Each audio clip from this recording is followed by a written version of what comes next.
ঢাকার কেরানীগঞ্জে শিশুপণ্য ও ভেজাল প্রসাধনী সামগ্রী তৈরির অবৈধ কারখানায় অভিযান চালিয়েছে র্যাবের ভ্রাম্যমাণ আদালত। অভিযানে ৮ জনকে আটক করা হয়েছে। দুপুরে কেরানীগঞ্জের বরিশ্বর বাজারে এই অভিযান শুরু হয়। টেলকম পাউডার সহ শিশুপণ্য বাজারে ব্যাপক চাহিদা আছে এমন সব প্রসাধনী পণ্যের নকল তৈরি করা হতো এই কারখানায়। এ সময় ভেজাল পণ্য তৈরির বিভিন্ন কাঁচামালও জব্দ করা হয়। জনসনের একটা পাউডার দিই, জনসনের পাউডার দিই। তখন দেয় না ভিতরে?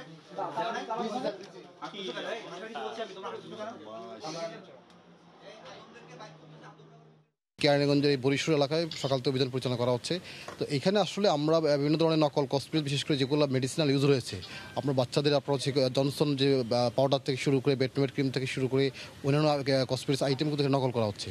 তো আমরা এখন পর্যন্ত 8 জনকে আমরা আটক করতে পেরেছি। বিপুল পরিমাণ মালামাল এখন পর্যন্ত জব্দ করা হয়েছে। আমরা ইনভেন্টরি করছি, সিজা লিস্ট করা হচ্ছে, এরপর আদেশ দেওয়া হবে।